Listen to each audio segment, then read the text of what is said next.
红尘萧瑟，独惆怅，是与非刻成风霜。这半生痴梦，交错剑影和刀光。孤身纵马，血微凉，踏随着天地的悲欢。与日月对酌，冷冽入喉为声寒。人心纵如疆场，任命运落笔无常，生死从此茫茫。谁并肩与我共赏万里风光？我愿浪迹这一生，去护你长安，烟火人间从容走一趟，山高水长，天涯为伴，顾着年少倔强模样。我愿浪迹这一生，回首皆无恙，可故乡永不曾留遗憾。凭着暗夜一盏微光，跌在深渊也会找到你方向。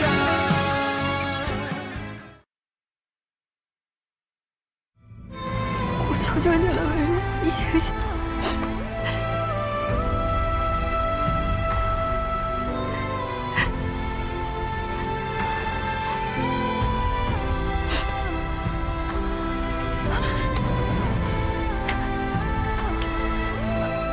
文人，你感觉怎么样？怎么话突然变得这么多了？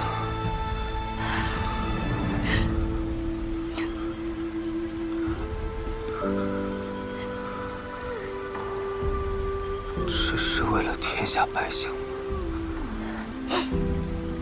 那当然，那还能是为了什么？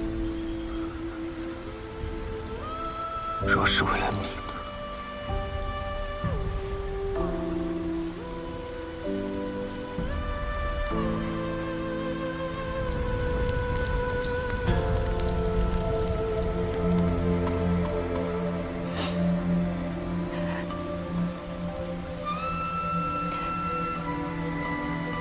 当然是为了我呀！你若是出了事，我如何跟魏家交代？那我岂不成了大隋的罪人？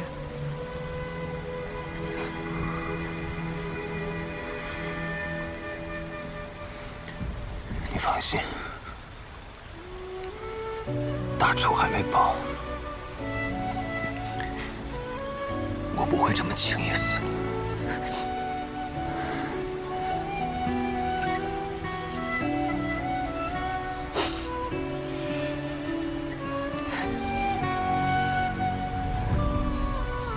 为了你，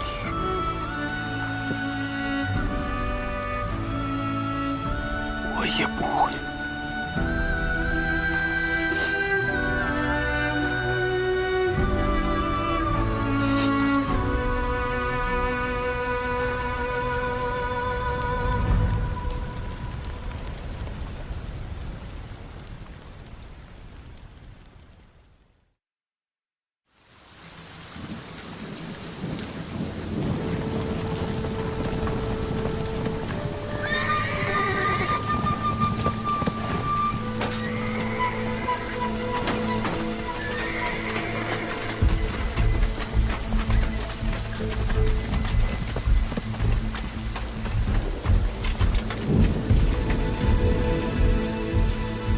怎么办啊？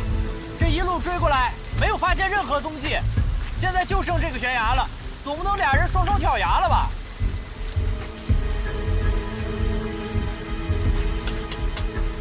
这悬崖下面是一条河道，我家大娘子是知道的。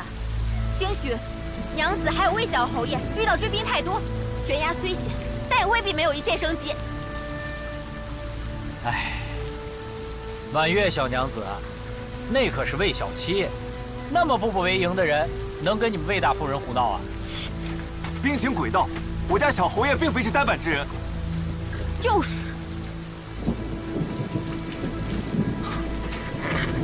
少将军，四处都已经看过了，没有发现别的痕迹。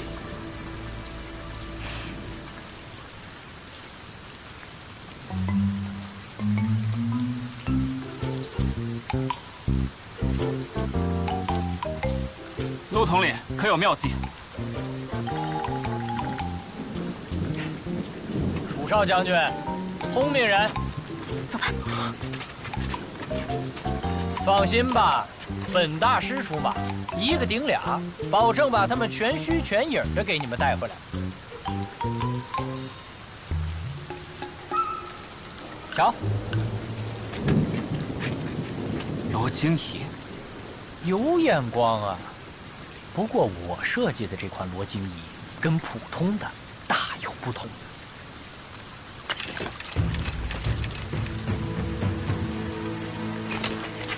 常言道，人与万物合则为吉，不合则为凶。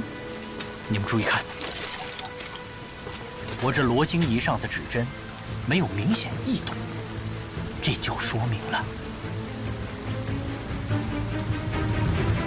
这附近没有凶事，大家放心便是了啊。看看那边，神神叨叨的。大郎君，那咱们接下来再仔细找找。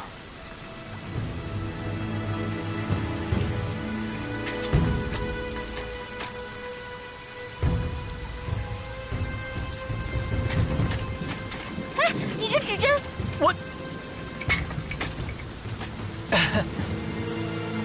这个虽有异动，但是正如刚才婉月小娘子所说，下面是湍急的水流，没准就能逢凶化吉呢。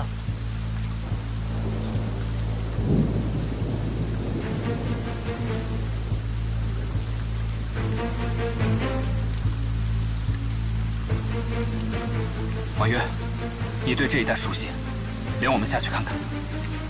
是，走。哎，我想到一个新办法。哎，不是，哎，楚生将军，你等等我。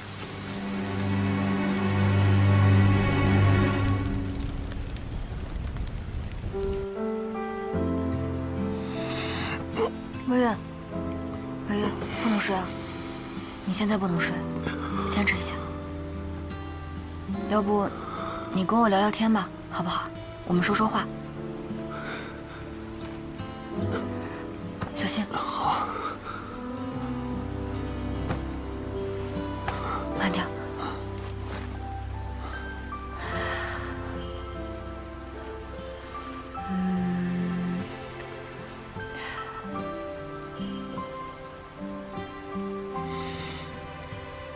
你要是没什么想说的，那我便问了。你不会做饭，但方才你的烤鱼烤得极好，是你爹爹教的？那当然。记得从前在边境的时候，要想吃顿荤的，那得等到过年。于是呢，我爹爹就在河里面捕鱼，然后跟所有人说，不许跟我抢。慢慢的呢，我就跟着爹爹学了一手烤鱼的好本事。虽说我烤的比不上爹爹烤的，但你说，我刚刚做的是不是十分美味？当然，特别好吃。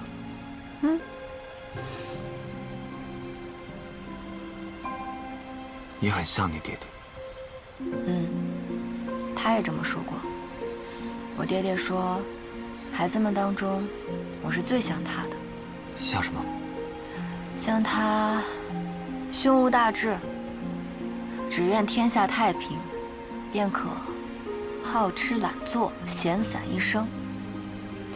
还记得爹爹曾经问过我，以后呢是想嫁人，还是如何？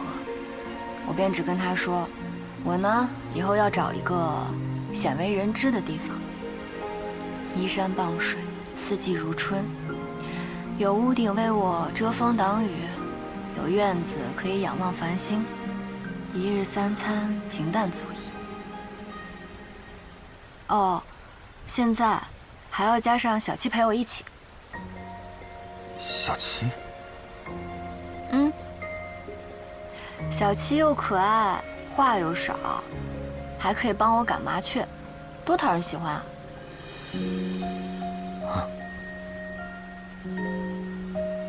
狗啊！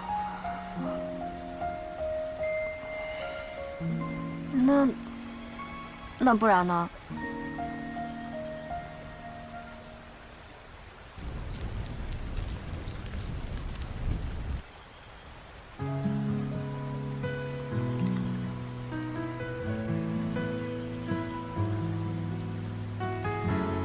阿云，我喜欢你，我告诫自己不可以，但是我就是没有办法不喜欢你。其实很多时候，我更羡慕那只叫小七的狗。我本来不敢说的，但眼下生死关头，我必须要告诉你，就算扛不过这一遭，也算无憾。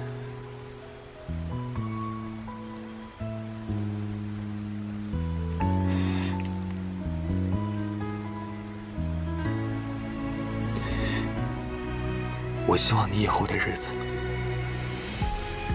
能有我。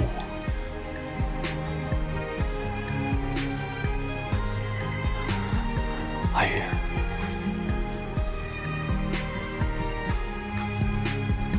我想问你，你可愿意？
我再去生点火。阿云，你别走。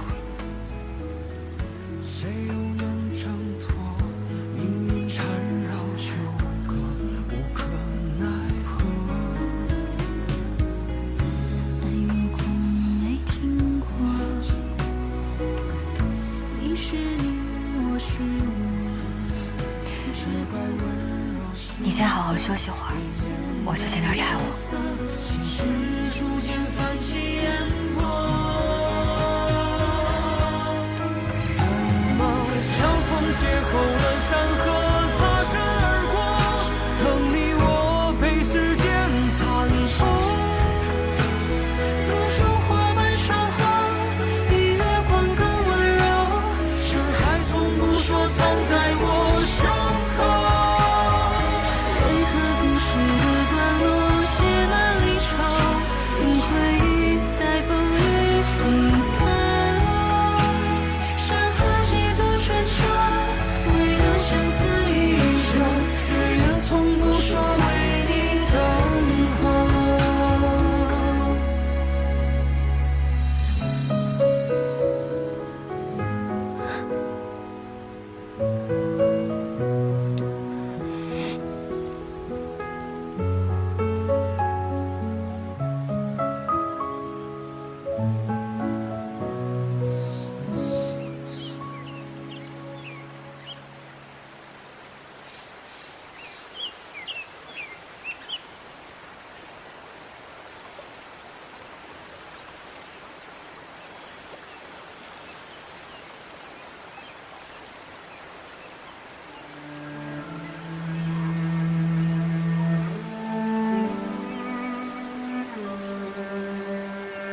你醒了，感觉怎么样？太好了，终于退烧了。太阳出来了，雨应该是停了。走吧，咱们出去吧。想办法给你找个大夫。走。腿还疼是不是？那……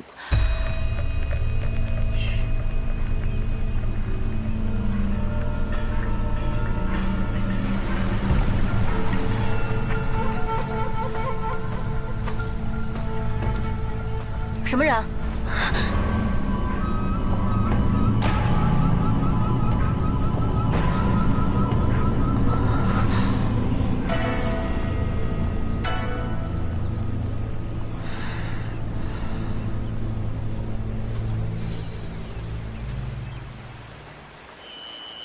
啊，那个，二位别怕，我不是坏人。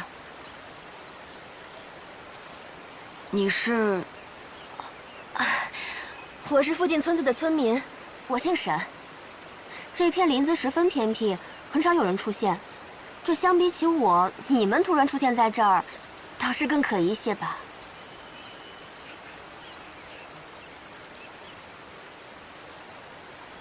我们是……我与鱼儿夫妇二人家住青州，是前来华泾投亲的。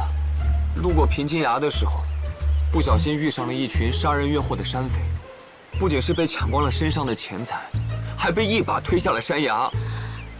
不过好在掉在了那个水潭里，命算是保住了，但伤了条腿。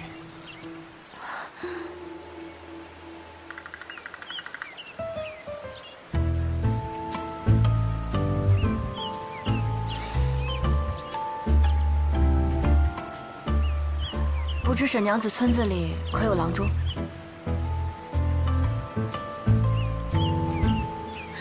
要不你们先去我家吧，然后再想办法。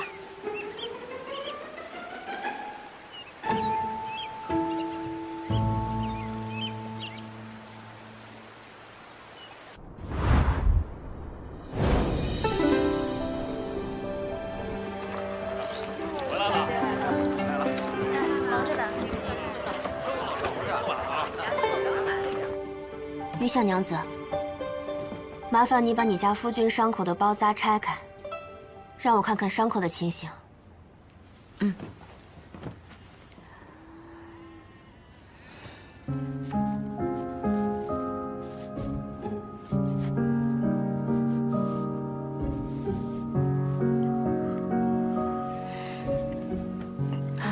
别动。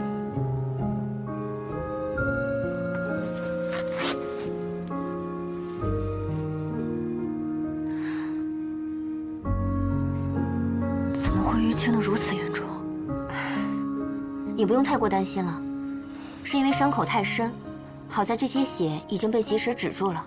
虽然淤青害人，但这条腿还可以保住。如果再耽搁些时日，只有截去这条腿，才能保住你家夫君的性命。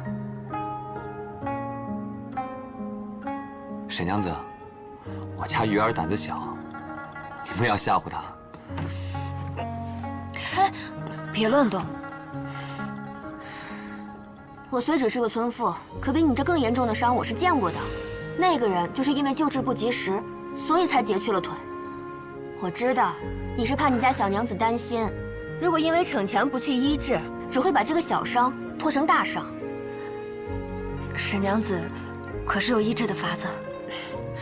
我倒是知道个按摩手法，能将这淤堵的血脉通开。只要通开了，这条腿就能保住了。这方法说来简单，但是不要紧。可是需要什么难找的草药，你尽管说，就算是上刀山下火海，我也一定寻来。想要将淤堵揉开，可是要下大功夫的。不仅力道要够大，还需每日按够1个时辰，连续几日，1日都不可间断。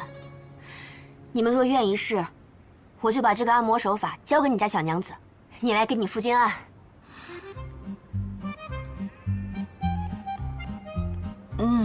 鱼儿身子骨弱，向来没什么力气，沈娘子在村中应该有相识的郎君，还望请一位过来替我按摩，我定有重谢。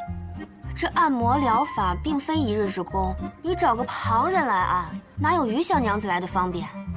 再说了，这大腿上是私密之处，若叫一个不相熟的人来按，你即便是个男子，怕也是放不开呀。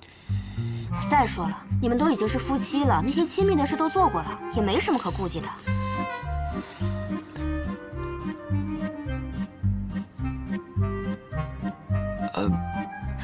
对，沈娘子说的是，旁人如何，也定不会有我这般尽心尽力。那你便交给我吧。好。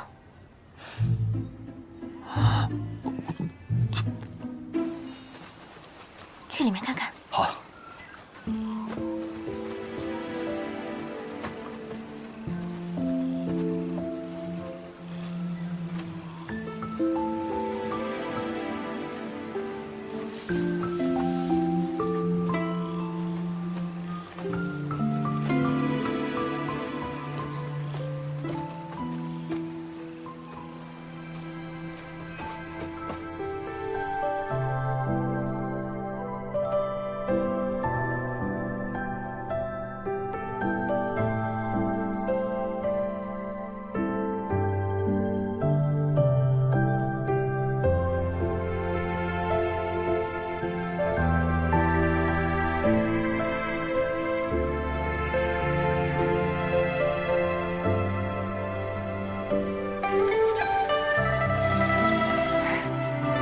小娘子记性真好，只用了片刻就将这按摩手法记住了。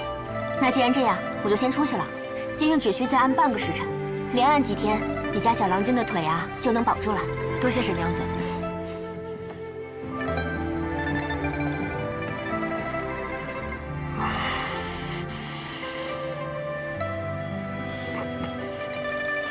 原来方才不疼是装的。谁说的？是这屋太热了。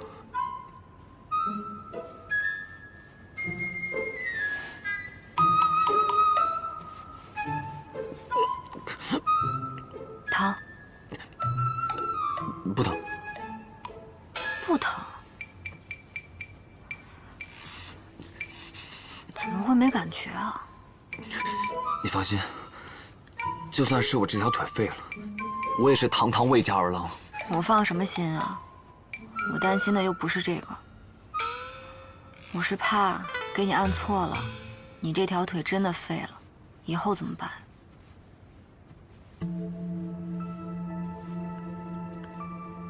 我腿就算不行了，我也还是郑国侯，不争不抢的。我带你去泗水，在那里做个乡绅也好啊。瞎说，只怕到时候没有小娘子敢嫁你了。我本来也没有打算去，只要你陪着我。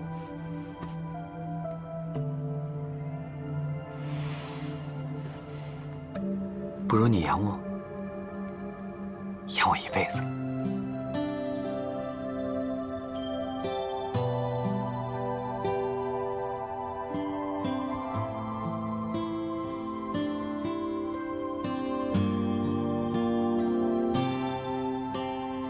再带上嫂嫂、侄儿们，还有小七一起，我们几个在泗水做个当地一霸，问题应该不大。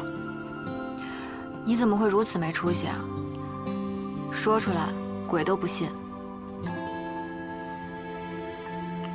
还没有亲眼看见姚勇死，怎么可能放得下？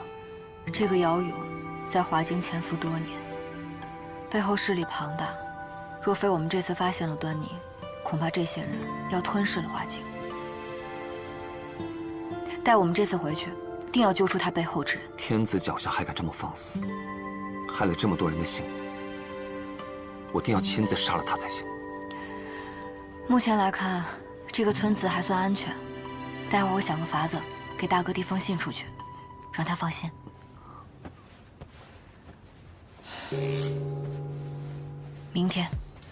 明天我们就回去。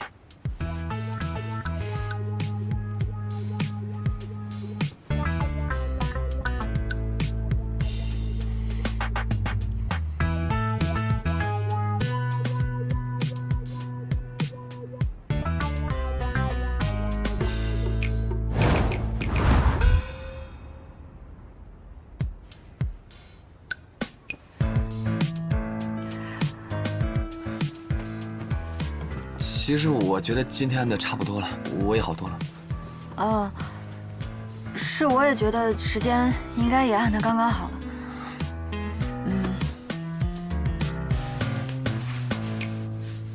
那你先休息一下，我去给你找些吃的。对，吃点东西恢复得快。哦，好啊。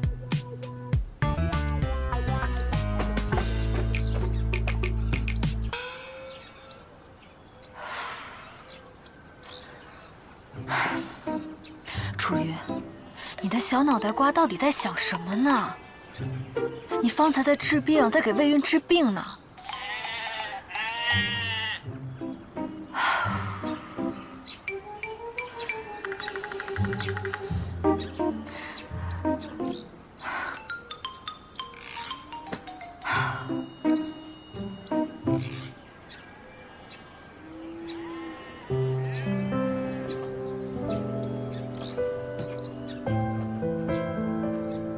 沈娘子，你不仅会狩猎，还会捕鱼呢。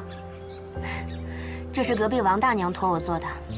她的丈夫和儿子走得早，平日呢，就靠在村外面的河里捕点鱼为生。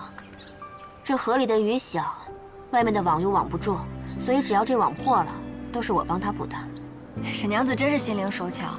那这些也都是你做的？你说这些呀，这些是我家崔郎做的。你看。这个簸箕是他帮李老伯做的，这个板凳呢是他帮林婶做的。哎，那个，你看，我这东西一多，我还给忘了。这村子里的叔伯婶子们多，但像我这般年纪的少啊，所以只要平日能帮衬的，自然就多帮衬些。那他们的家人呢？都不在？都当兵去了。打了这么多年的仗，谁家没有几个当兵的呢？如果崔郎的腿，如今也许也在战场上吧。你方才说的腿伤之人，便是崔郎君。抱歉，这有什么的？一家的孩子当三家的使，又不止我们一个村儿这样。那越往边关越是这样。他们的父兄与子孙，那都是战场上保家卫国的英雄。我和崔郎能帮到他们，就是一件值得高兴的事情。以前，北齐没有割走大隋那3座城池，青州和凤陵也不至于成为边境，而华泾也相对安全。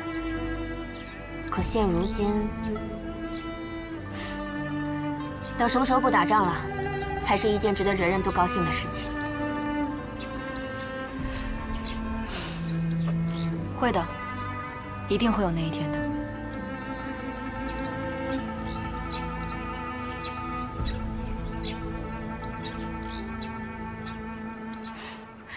你家夫君的腿怎么样了？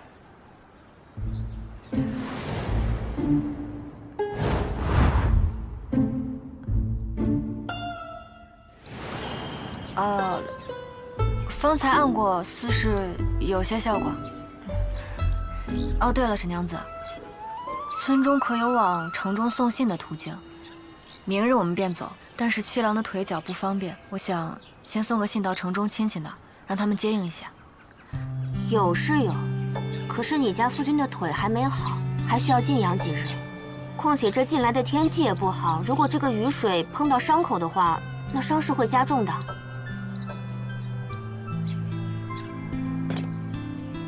其实村子位置挺偏僻的，那些山匪是找不到这里的。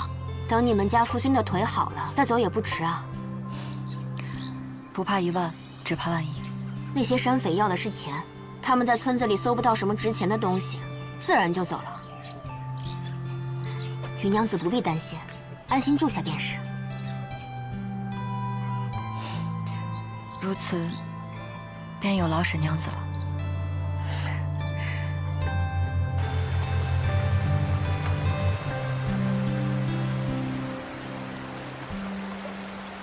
这边，哇！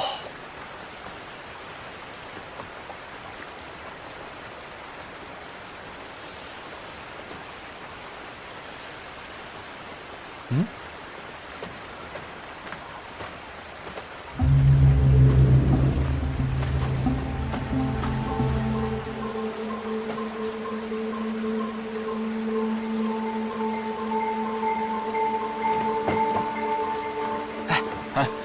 这石板烤鱼是父亲的独门方法，这鱼一定是阿鱼烤的。肯定是大娘子。怎么样？哎，怎么样？我就说我这罗京仪肯定有用吧。放心吧，他们俩肯定活得好好的。咱们就沿着水路接着往下找，肯定很快就能找到他们了啊！嘿嘿，走，走。哎呀，相信陆大师，解你3000烦恼事。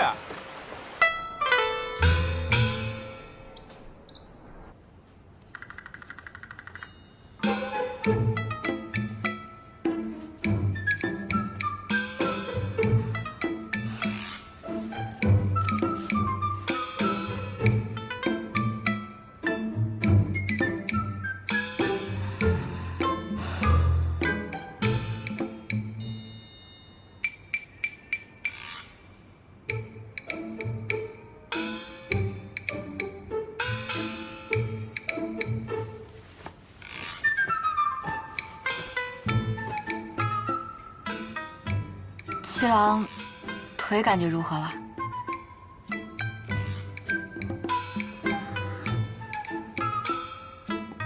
无碍。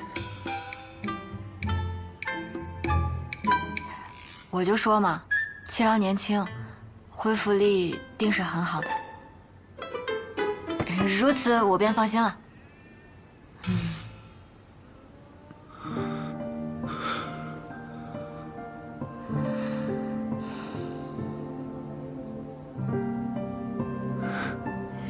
师娘，我回来了。哎，这是家里来客人了。这是于小娘子和小七郎君。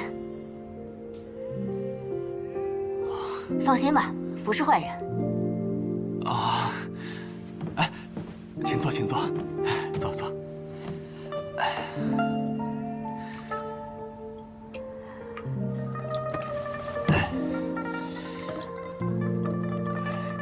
想必二位也是被沈娘捡回来的吧？我们沈娘啊，向来是人美心善，见不得别人有难，但凡是能有余力，总会出手相助的。是，你便是崔郎君吧？沈娘子刚还提起你，沈娘子侠义心肠，救了我们二人，我们二人十分感激。你们这是又编排我什么呢？今日累了吧？啊，今日破例允许你喝一杯，松快松快。好嘞。这酒竟是奶白色的，这是我家崔郎自己酿的酒，不醉人。小娘子酒量如何？不如也来一杯。七郎身上有伤，他不喝，我便也不喝了。只是我与七郎在青州之时，听说这奶酒是北齐那边独有的，没想到崔郎君竟也会酿。叶东，我家崔郎文不成武不就，也就这动手能力还强点儿。以前在边关打仗的时候喝过，所以就自己偷偷酿了点，过过嘴瘾。其实平时也不太喝这些。对。原来如此。你刚才说你们二位是从青州过来的，可是青州又开战了。哦，那倒没有。我与七郎刚刚成婚，所以想着来华京投奔亲戚，做个小生意。啊，原来你们是刚刚成婚啊！我的天，你们这要不说谁知道啊？我是不是说错话了？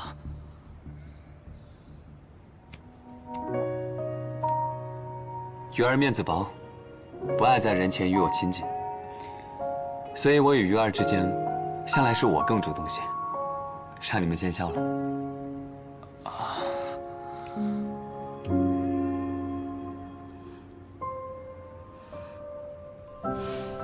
怎么会呢？吃饭吧，快吃饭！吃饭！来，玉小娘子，来，沈娘吃块肉。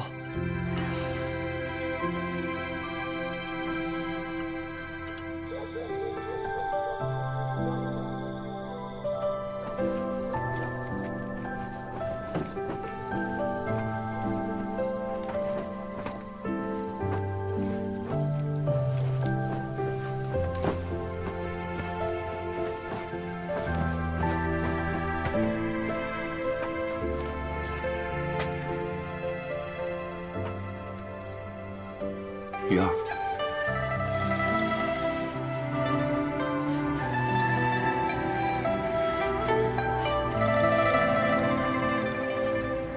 在屋里不用装了。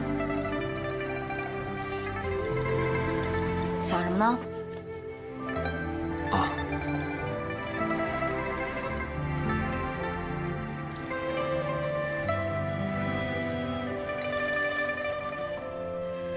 我在想，这屋子这么小，只有一张床和一床被褥，今天晚上怎么睡？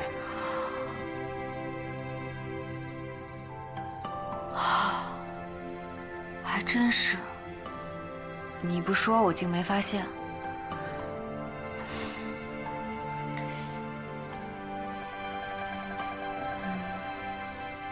我再去找沈娘子，问问家里还有没有空房。哎，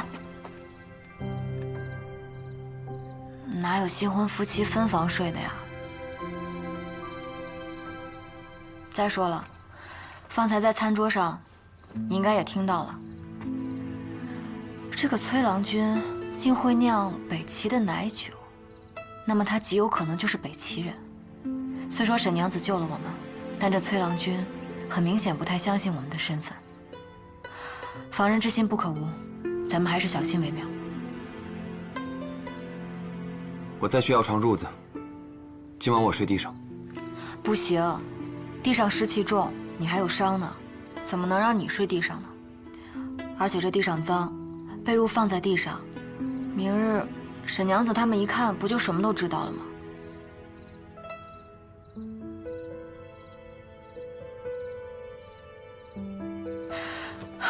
罢了，不过就是一个晚上，明日起了咱们就走。你身上有伤，被子给你。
怎么？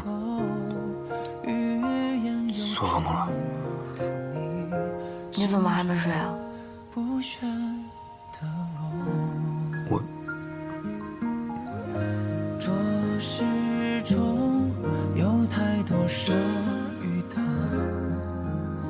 窥探见看风雨骤起骤落，替彼此言心事凉落。习惯长夜为火，习惯夜色如墨，辗转旧歌相思，只好独酌。我与寻常相陌，窥探人间烟火，万千心绪不可说。一梦荼蘼花落，一梦前尘因果，百转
若不是梦被风吹落，手怎会与你紧握？